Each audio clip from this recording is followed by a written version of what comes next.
So we were taking questions on data structure. Let us take a few more. Name some operation on linked lists. So linked list, there are various operation what you can do. You can add an element, you can delete an element, you can traverse the linked list. So all these operations can be performed. So the main operation that can be performed on a linked list are traversing and searching. And of course, the traversing and searching is done linearly in a linear linked list. Then inserting of an element in a linked list and deleting an element in a linked list. These are some operations on linked list. What is a heap? What do we mean by heap? Uh, See, there are two different things. The memory heap is different from what heaped uh, binary tree is. In memory, we see that we have stack memory and then heap memory. Heap memory is the open free space which is created by malloc and of course new. But this heap is somewhat different. This is a binary tree, or heap is a heap when a binary tree is called a heap when it follows certain property. What the property is, either it should be empty, a binary should be tree be empty, or in a heap the root is the larger than either the child or both subtree. Means the heap can be used. First let me tell you what exactly heap is. This is the highest element or the lowest element. You can also, there are two properties, uh, heap, mini heap and max heap. So if we consider this to be the highest element, all other element, like if this is another root or another root for this subtree, but a child for this tree or this root. So this is left subchild, this is right subchild. So what this heap is, it is following the heap property that the element here is greater than all the elements in the left or right subtree. And in the similar fashion, this element is greater than all the elements which are here. In the similar fashion, this element is greater than all the elements here. So the binary tree is a heap if it is empty, of course. And the key in the root, this root is either larger than either the child or both left or right subtree that have the again heap property. So this also has a heap property. So a heap can be used to make a priority queue. The highest priority item is at the root and is trivially extracted. But if root is deleted, what we are going to do? We are left with two subtrees. So we must efficiently recreate a single tree with a heap property. So what we do here, we generally when we delete, so the rightmost or the lowest element or the rightmost that is transferred to the root, and it is allowed to flow down to the proper position. The value of the heap structure is that we can extract the highest priority item, and this is the highest one. Or if it is a mini heap, then minimum or the lowest number can be extracted. So it takes only order of log n time to insert a new one. So you can easily get a value and easily insert also a new value. So this is a heap. Define AVL tree. AVL tree, the name has come from AVL, that is those gentlemen who have created it or who have devised it. AVL tree is again a binary search tree. See, this is a binary tree. Heap is a binary tree, but AVL is a binary search tree. It is a binary search tree. So it has the properties like the subtree of every node differ in height by at most one, that is -1, 0 or 1, and every subtree should be an AVL tree, right? Then what is the Dijkstra's algorithm? Dijkstra's algorithm. So Dijkstra's algorithm. So Dijkstra algorithm, which is named after its discoverer, the great E.W. Dijkstra, solves the problem of finding the shortest path from point in a graph, that is the source to the destination. So from source to destination, if you need to find out the shortest path, Dijkstra algorithm is going to help you. So it turns out that one can find the shortest path from a given source to all points in a graph at the same time. Hence this problem is sometimes called as the single source shortest path problem. Give mode of operations in Dijkstra's algorithm. Dijkstra's algorithm keeps two set of vertices, S and V minus S. S is the set of vertices whose shortest path from the source have already been determined, and V minus S is these are the remaining vertices. There are other data structures also which are needed here. D, that is the array of best estimate of the shortest path to each vertex, and Pi, an array of predecessor of each vertex. So the basic mode of operation is like this. We initialize this D, we initialize this Pi, and we set S to empty. And while there are still vertices in V minus S, we sort the vertices in V minus S according to the current best estimate of their distance from the source. We add U, the closest vertex in V minus S, to S. And we relax all the vertices till repeat all the vertices till V minus S is connected to U.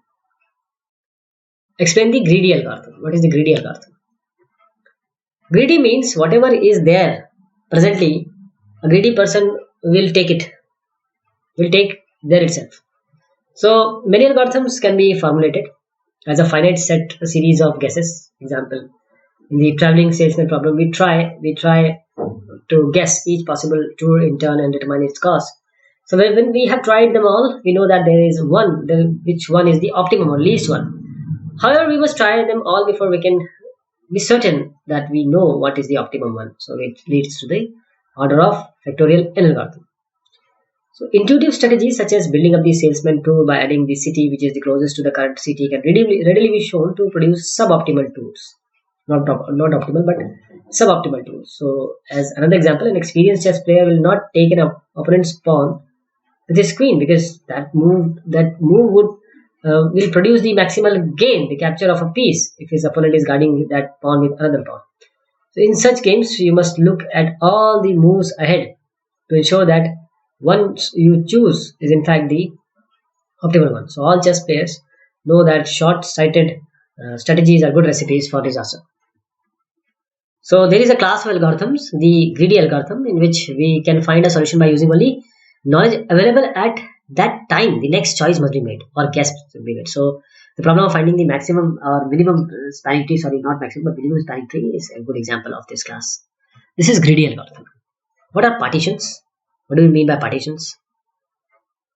A partition is a set of or sets of element of a set where every element of the set belongs to one of the sets in the partition and no element of the set belongs to more than one of the subsets. Partition, you can just assume it to be subdivision, because we generally say in various sort also we use partition, various data structures also, algorithms also we use this partition. What are spanning trees? Spanning tree of a graph G is a set of v minus 1 edges that connect all vertices of the graph. So all vertices connected without repeating them. So a spanning tree is found by the graph G. What is MST then? Minimum spanning tree. If a cost, say Cij, is associated with each edge Eij, this cost is with each edge Eij, which is from vertex 1 to vertex I to vertex j, then the minimum spanning tree is the set of all edges, which is E span, forming a spanning tree such that C, the sum of Cij to all Eij in E span, is always minimum. What does Kruskal algorithm do? Kruskal. This algorithm creates a forest of trees. Kruskal creates forest of trees. So initially the forest consists of n single node trees, that is no edges, n single node trees. So at each step we add one, that is the cheapest one edge, so that it joins two trees together. So if it were to form a cycle, it would simply link two nodes that were already part of single connected tree, so that things or this edge would not be needed. So let us see the steps to construct a forest. First, to construct a forest with each node in a separate tree, place the edges in a priority queue, and until we have added n-1 edges, continue extracting the cheapest edge from the queue until we find one that does not form the cycle. We add it to the forest, and adding it to the forest will join two trees together, and every step joins two trees in the forest together, so that at the end only one tree will remain empty. Explain the circularly linked list.